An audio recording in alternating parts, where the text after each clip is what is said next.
సంవత్సరాల తరబడి government job కోసం వేచి చూస్తున్నారా? కేవలం 8 నెలల్లో మీ కల నెరవేర్చుకోండి. వెంటనే కింది నంబర్స్‌కి కాల్ చేయండి. నమస్తే రమ్మగారు. నమస్తే చెయ్య. మంచి చందమామ కథ ఒకటి చెప్పండి రమ్మగారు. ఎప్పుడో చదివా. అది చెప్దాం అనుకుంటున్నా. చాలా పేర్లు ఉండేసరికి ఇక ఎందుకొచ్చిన కన్ఫ్యూషన్లే అని కొంచెం ఊరుకున్నానమాట. ఓకే. సరే వాళ్ళు కాస్త పెద్ద కథ చెప్పాలంటే ఇక అది చెప్పాలి. పూర్వమట ప్రభావతి నగరానికి విశ్వావసుడని ఒక రాజుగారు ఉండేవారు. మన సంవత్సరపు పేరు విశ్వావసు నామ సంవత్సరం. ఈ విశ్వావసుకి 4 కుమారులు ఉన్నారట. 4 చక్కటి వాళ్ళు, దగ్గర వయసు వాళ్ళే. ఆయనకి 4 అబ్బాయిల మీద పరమ ప్రీతి ఉంది. వీడు తెలివి, వాడు తెలివి తక్కువ, వీడు పరాక్రముడు, వీడు కాదు, అలాంటివి లేవు. పేర్లు కూడా చక్కగా జితేంద్రియుడు, పరాక్రముడు, ధవళకీర్తి, అలాంటి చక్కటి పేర్లు. అయితే ఈయనకి 4 అబ్బాయిలకి రాజ్యం ఇవ్వాలని ఉంది. అటా ఇస్తాం. బాగా ఆలోచించి ఆయన ఒక ప్లాన్ వేశాడు. పూర్వమట ఈ ప్రభావతి నగరంలో సూర్యకమలం అని ఒక అత్యద్భుతమైన ఒక తామర పువ్వు ఉండేది. బంగారు పుష్పం అట అది. ఆ పుష్పము ఎక్కడో ఒక గంధర్వుడి వల్ల, యక్షుడి వల్ల, ఈ వీళ్ళ వంశంలో ఎవరికో లభించింది. అది వచ్చినప్పుడు దేశం చాలా సుభిక్షంగా అయిందట. ఎంత సుభిక్షంగా అయిందో అదంతా సూర్యకమలం ప్రతిభేనని చెప్పుకునేవాళ్ళు. ఈయనకి ముందు కొన్ని తరాల ముందు ఉండేది. అది ఎలా అయిందో చౌర్యానికి గురైంది. ఎవరో ఎత్తుకుపోయారు దాన్ని. ఆ సూర్యకమలం ఉంటే మన దేశం ఇంకా బాగుంటుందన్న ఫీలింగ్లో వీళ్ళంతా ఉండేవాళ్ళు. ఇప్పుడు ఈయనేం చేశాడు, ఈ ఎవరో ఎత్తుకుపోయిన సూర్యకమలాన్ని సంపాదించిన కుమారుడికి రాజ్యం ఇస్తానని పెట్టాడు. సూర్యకమలం వస్తే రాజ్యానికి కూడా మంచిదే, అత్యంత అవసరమైంది. అది ఎవరు తెస్తే వాడే రాజు. అబ్బాయిలు కూడా దానికి ఒప్పుకున్నారు. ఒప్పుకుంటే సరే, తలా ఒకవైపుకి వెళ్ళారు. ముందు పెద్దవాడి సంగతి చెప్తాం. జితేంద్రియుడు ఇతను ఏం చేశాడట, వెతుక్కుంటూ వెళ్ళాడు. తూర్పు వైపుకి వెళ్ళాడు. అయితే అతనికి ఏం తెలిసింది, ఈ తూర్పు నుంచి ముందుకి కొంచెం సముద్రం దాటి ప్రయాణిస్తే ఉన్న దీవుల్లో ఒకప్పుడు సూర్యకమలం ఉండేదని ఒక వార్త. మామూలుగా ఊళ్ళల్లో మాట్లాడుకుంటుంటే ఆ దేశం సుభిక్షంగా ఉంది, ఈ దేశం సుభిక్షంగా ఉంది, ఏదైనా ప్రత్యేక శక్తులు ఉన్నాయా మాట్లాడుకుంటారు ఊళ్ళల్లో. మనం రాజకీయాలు మాట్లాడటల్లా ఇప్పుడు. అప్పుడు ఇలాంటి ప్రత్యేకమైన విషయాలు ప్రశంసకు వచ్చేవి, ప్రస్తావనలు వచ్చేవి. సరే, ఈ ప్రశంసా ప్రస్తావన అతను వినగా అవేవో దీవులు ఉన్నాయి, జంట దీవులు పక్కన. ఆ దీవుల్లో ఒక దాంట్లో ఈ సూర్యకమలం ఉందని ఒక వార్త. ఇతను అదేమిటో చూద్దామని ఆ దీవులకి వెళ్ళాడు. ఇతను దిగాడు పడవ. ఊళ్ళోకి వెళ్ళేసరికి అతనికి ఏమి ఎదురైంది, ఒక పెద్ద ఏనుగు. అది ఒక దండ పుచ్చుకుని నడుస్తుంది. దాని వెనకాల పెద్ద సమూహం ఉంది. వెనకాల రథము, ఛత్రచామరాదులు పట్టుకుని మంత్రులు, సామంతులు అంతా నడిచొస్తున్నారు. ఏమిటా అని చూస్తూ ఉంటే ఆ ఏనుగు అటాటా ముందుకొచ్చి ఈ అబ్బాయి మెళ్ళ వేసిందంట, రాజుగారి పెద్ద అబ్బాయి మెళ్ళ. ఆశ్చర్యపోయాడు. వెనకాల ఉన్న వాళ్ళంతా మహారాజుకి జై, మహారాజుకి జై, జిందాబాద్ అన్నారు. తనకు అర్థం కాల. 5-10 నిమిషాల జనాల కోలాహలం తగ్గాక తను 2 దీవులకి రాజైనట్టు అతనికి అర్థమైంది. ఎట్లా, ఏమిటి ఇక్కడ ఏం జరిగింది అంటే, అప్పుడు అతను మెల్లిగా ఒక రోజులో పట్టాభిషేకం ఏర్పాట్లు జరుగుతుండగా తెలుసుకున్నాడు. ఈ 2 దీవుల్లో ఇతను మొదట వెళ్ళిన దీవిలోనే సూర్యకమలం ఉండేది.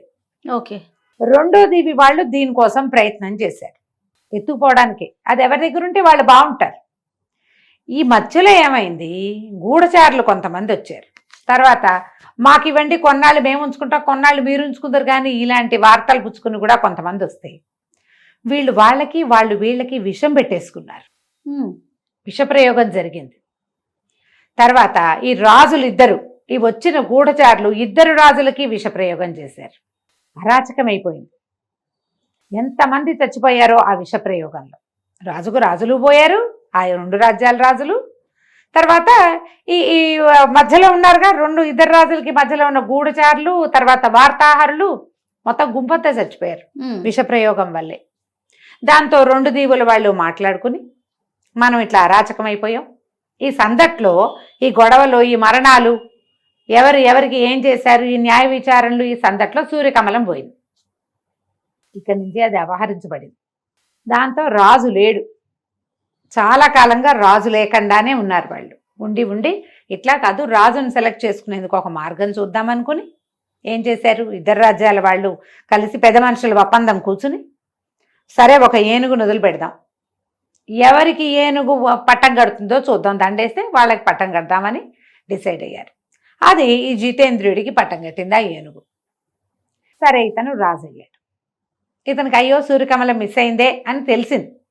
కానీ అతనికి అనిపించింది ఆ సూర్యకమలం కోసం ఇంతగా 2 రాజ్యాలు అరాచకమైపోయే పరిస్థితి వచ్చింది.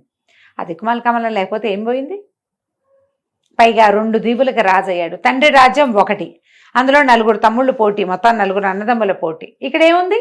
అది హాయిగా ఉంది. అందుకని ఏం చేశాడు, తండ్రికి ఉత్తరం రాశాడు, మీ రాజ్యం నాకొద్దు, ఎప్పుడైనా కుదిరినప్పుడు వచ్చి కనపడతాను, మీరు కూడా ఇక్కడికి రావచ్చు, తమ్ముళ్ళు కూడా నా దగ్గరికి రావచ్చు, నేను రాజు కాబోతున్నాను, అయిపోయాను, ఈ రాజ్యంతో మీకు స్నేహ సంబంధాలు నేను నెరవేరుస్తాను, సూర్యకమలం కోసం నేను ఇంకా వెతకను అని ఉత్తరం రాసి పంపించేశాడు. ఒక అబ్బాయి విరమించుకున్నాడు. సరే రెండో వాడు తన దారిని తను బయలుదేరాడు. ఈ శత్రుంజయుడు అలాంటి పేరున్నవాడు బయలుదేరితే ఏమైంది, అతనికి ఈ కొన్ని రాజ్యాల్లో ఇక్కడుంది అక్కడుంది వార్తలే, అక్కడి నుంచి కూడా అపహరించబడింది, ఇవన్నీ తెలుస్తున్నాయి. సరే వెళ్తే ఏమైంది, ఇప్పుడు కోవిదార రాజ్యానికి వెళ్ళాడు అతను. ఈ కోవిదార రాజ్యంలో ఏమిటి, అప్పుడు మంచి సందడిగా ఉంది, రాజకుమార్తెకి ఇది స్వయంవరం చాటించారు, ఎక్కడెక్కడి రాజులో వచ్చారు. ఇతనేమనుకున్నాడు, ఇంతమంది రాజులు గుమిగూడిన చోట సరదాగా వెళ్తే ఆ డైనింగ్ హాల్లోనూ ఎక్కడో ఒక చోట మాట్లాడి ఎక్కడ సూర్యకమలం ఉంది ఆనుపాను తెలుస్తాయి కదా. అందుకని ఇతనేం చేశాడు, ఎలాగో మంచి పంచకళ్యాణి వేసుకెళ్ళాడు, ఫలానా రాజ్యం రాజస్వామస రాజకుమారుడు రాజుగారి అబ్బాయిని, ప్రభావతి నగర రాజకుమారుడిని, నా పేరు ఇది ఇదని వివరాలు రాసి రిజిస్టర్ చేసుకున్నాడు. అందరితో పాటు ఇతను కూడా సభలో పోయి కూర్చున్నాడు. కూర్చునేసరికల్లా అతను ఎదురుగుండా నడిచొస్తున్న రాజకుమార్తె ఇతని మెడలోనే దండేసింది. కోవిదార రాజుగారికి అసలు మగపిల్లలు లేరు, ఉన్నది ఒకతే కూతురు. ఆ అమ్మాయిని ఎవరు పెళ్లి చేసుకుంటే వాడే కోవిదారకి రాజు. పెళ్ళైపోయింది, రాజు అయిపోయాడు. ఇతను కూడా అప్పుడు ఈ వచ్చిన జనాలందరి దగ్గర వార్తలు ఎలా విన్నాడంటే, ఒక్కొక్క రాజ్యంలో హత్యలు, ఇంకొక రాజ్యంలో దొంగతనాలు, ఒక చోట డేకాయిటీలు, సూర్యకమలం కోసమే ఈ గోలంతా. కానీ ఇతనికి కోవిదార ప్రభావతి కంటే పెద్ద రాజ్యం, ప్రభావతి రాజ్యం కంటే పెద్దది. ఎందుకు, అక్కడ 4 పోటీ అయ్యాం, ఇక్కడ ఎవరు లేరు, ఈ రాజుకు నేనే అల్లుణ్ణి, నేనే రాజు. అందుకని తండ్రికి ఉత్తరం రాశాడు, నేను ఇక్కడ ఇంకా నేను వెతకను, పైగా ఈ సూర్యకమలం మీద ఎటువంటి మంచి వార్తలు లేవు, నేను విరమించుకుంటున్నా అనేసరికి సరే ఇక ఊరుకున్నారు. ఇక 3వ అబ్బాయి ఇతను అలా బయలుదేరాడు దక్షిణం వైపుకి. వెళ్తే అతనికి ఎట్లా తెలిసింది, ఈ రాజ్యంలో ఉన్నది అని ఒక వార్త ఉంది, అదేదో ఒక కొండలాగా ఉంది. ఆ రాజ్యానికి వెళ్ళే దారిలో ఒక కొండ ఉండి దాని నుంచి కుడి మలుపుకి తిరిగితే రాజ్యంలోకి వెళ్తాం. రాజ్యం వైపుకు వెళ్ళే దారులు నిరామయంగా ఎవ్వరూ లేనట్టుగా చెట్లు ఉన్నాయి, కానీ అసలు ఎలా ఉందంటే అది పాడుకొట్లాడుకుంటున్నట్టుంది. కొండ ఏదో కనపడుతోంది. తీరా దగ్గరికి వెళ్తే తెలిసింది అతనికి అది పూర్తి కొండ, అదొక సువర్ణ భూమి, ఆ రాజ్యం పేరు. రియల్లీ బంగారు కొండే ఉంది అక్కడ, అక్కడున్న రాయి రప్ప అంతా బంగారమే. ఆశ్చర్యపోయాడు. ఒకటి ముట్టుకుని చూస్తున్నాడు రాళ్ళని, ఒక చిన్న రాళ్ళు అంటే ఏరు చూస్తున్నాడు. అతనికి ఏమనిపించింది, ఎవరో తనని తోసినట్టు, తనని వీపుని మీద ఎవరో ముట్టుకున్నట్టు అనిపించింది.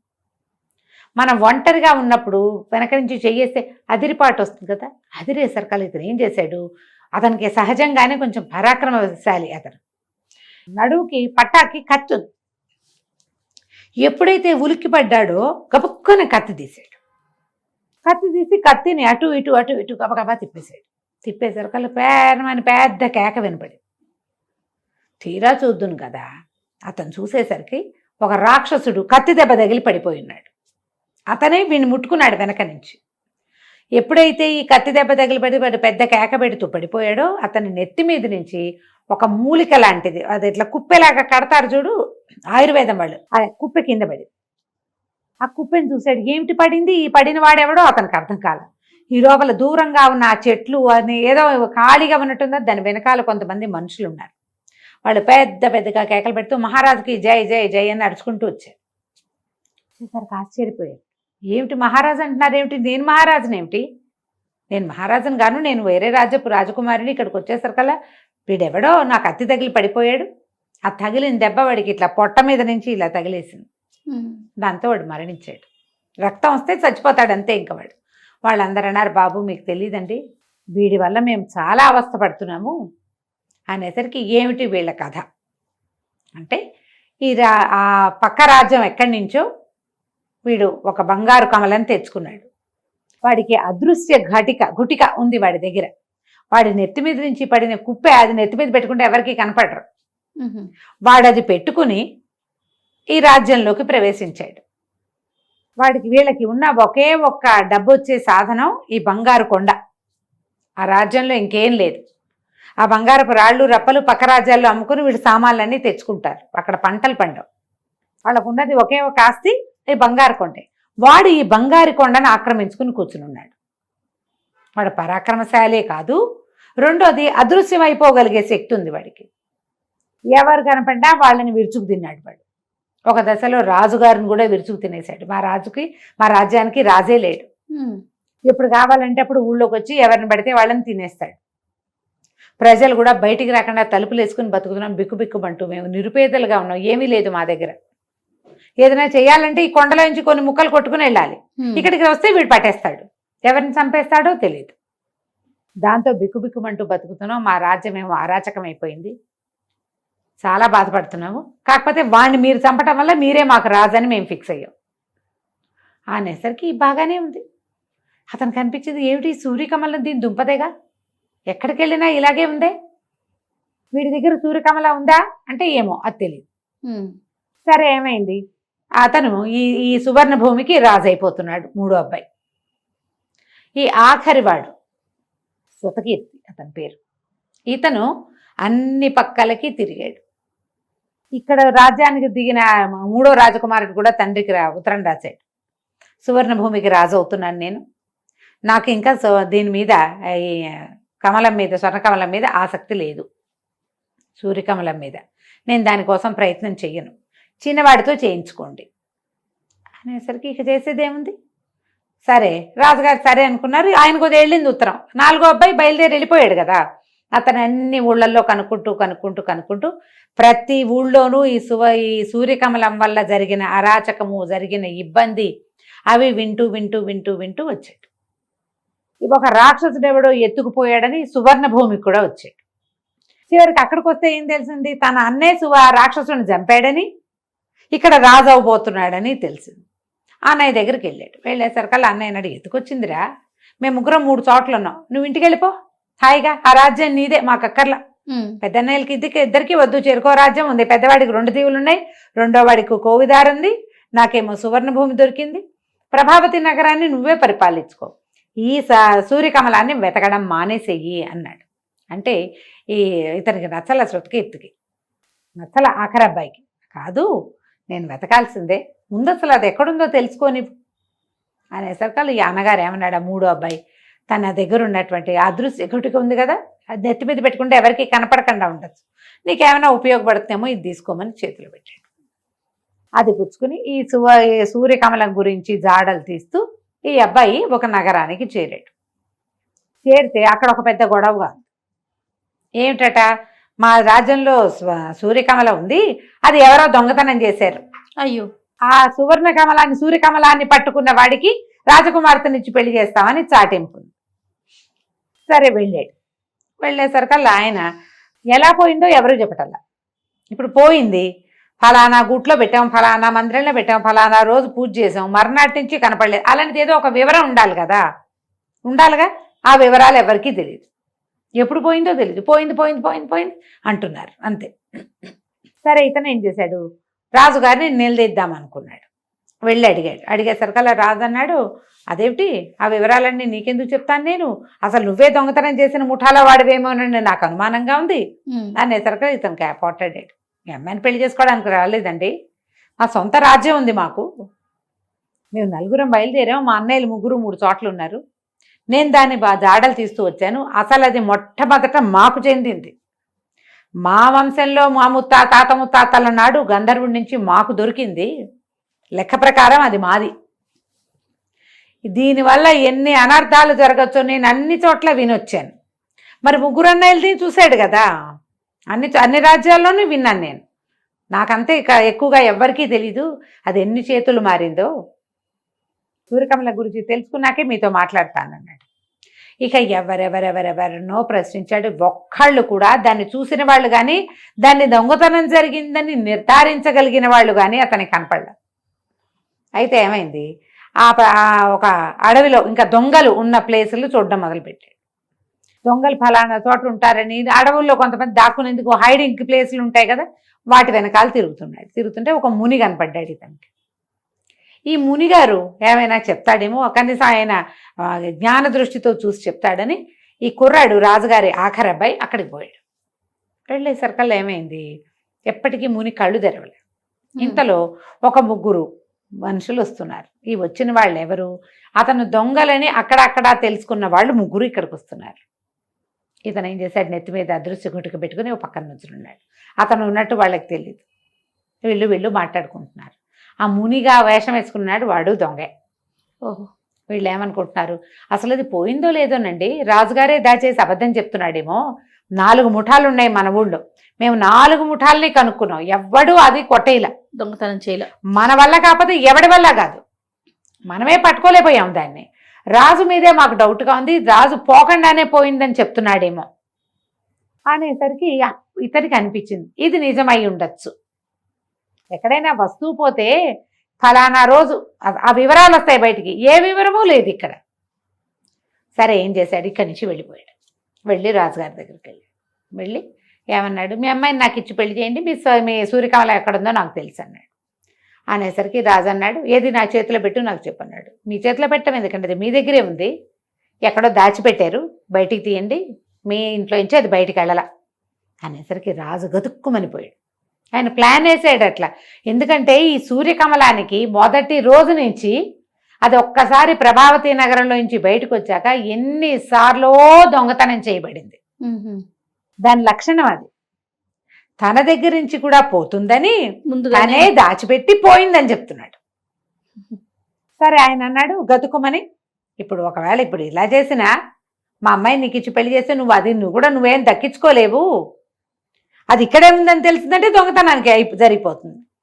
నువ్వు తెలుసుకోకపోతే ఇక జరిగేదేం లేదు, ఎవరు చెప్పేవాళ్ళు లేరు కాబట్టి మా పిల్ల పెళ్ళి నేను వేరే చేసేసేవాడిని, ఇప్పుడు నేను ఒప్పుకున్నాను కాబట్టి సరే పెళ్లి చేస్తాను పట్టన్నాడు. ఈ అబ్బాయి అన్నాడు, మరి నాకు అది కట్నంగా ఇస్తారా అని అడిగితే ఇస్తాను. పెళ్ళయింది రాజకుమార్తెకి, ఈ అబ్బాయికి, ప్రభావతి నగరపు ఆఖరి రాజకుమారుడు. చక్కగా బ్రహ్మాండంగా పెళ్ళైతే సరే రాజుగారు ఏం చేశాడు, సూర్యకమలాన్ని లోపల నుంచి పట్టుకొచ్చి ఈ అబ్బాయే కనిపెట్టాడని ప్రకటించి సూర్యకమలాన్ని తీసుకొచ్చి యువరాజు చేతిలో పెట్టాడు. ఆ యువరాజు ఏం చేశాడు, చక్క పెళ్ళికి అగ్నిహోత్రం పెడతారు కదా, ఏదో మంత్రం చదువుతూ ఈ సూర్యకమలాన్ని అగ్నిహోత్రంలో వేసేసాడు. వేసేసరికి లబలబలాడిపోయాడు రాజుగారు. అయ్యో ఇంత పని చేసావా, ఇది పోగొట్టేసావంటే మీకు తెలియదండి దీని సంగతి, ఇది నిజానికి దీని హక్కుదారులు సొంతదారులం మేం కదా. ఈ సంవత్సరంన్నరగా ఎన్ని చోట్లకి తిరిగాను నేను, ప్రతి చోట ఇది సృష్టించిన విధ్వంసాన్ని చూశాను. ఇది ఏ ఊళ్ళోకి వెళ్తే ఆ ఊళ్ళోనూ, ఇది భూమి మీద ఉండవలసిన వస్తువు కాదు. పైగా ఇది ఎక్కడుంటే అక్కడ సుభిక్షంగా ఉంటుందని మీరు చెప్పుకుంటున్నారు కానీ అలాంటి దాఖలాలు ఏం లేవు. ఇది ఉంటే సుభిక్షంగా ఉండేటట్టయితే 2 దీవుల్లో వాళ్ళు ఎందుకు చచ్చిపోయారు, చచ్చిపోకూడదు కదా. మరణాలు లేకుండా లేనే లేదు, సుభిక్షతకే ఉంది. మనం జాగ్రత్తగా రాజ్యం చేసుకుంటే సుభిక్షంగానే ఉంటుంది. దీన్ని మీరు నాకు ఇచ్చారు, నాకు దీని అవసరం లేదు, మీ అమ్మాయిని ఇస్తే చాలు అని చెప్పేశాడు. రాజుగారు లబలబం అన్నాడు కానీ ప్రజలు అందరూ చూశారు. సూర్యకమలం కాలిపోయింది అనేది అన్ని రాజ్యాలకి వ్యాపించేసింది. దాన్ని అగ్నిహోత్రంలో వేసేసారని. ఇతను ఏం చేశాడు, యువరాజు ఈ రాజకుమార్తెని భార్యను వెంబడి పెట్టుకుని ప్రభావతి నగరానికి ప్రయాణమై వెళ్ళిపోయాడు. వెళ్ళి తండ్రికి ఏం జరిగింది, తను ఎలా చేశాడు, ఎట్లా సూర్యకమలాన్ని అగ్నికి ఆహుతి చేశాడో చెప్పేశాడు. రాజుగారు సంతోషించాడు. ఇక దానివల్ల ఏ సమస్యలు రావు. దానికోసమే రాజ్యాలు కొట్టుకు తెచ్చారు, ఎప్పుడు దొంగతనమే. ఇక ప్రభావతి రాజ్యానికి ఆఖరి అబ్బాయిని రాజుని చేశారు. కథ కంచికి మనం ఇంటికి. నమస్తే రమ్మ గారు. నమస్తే శ్రీ.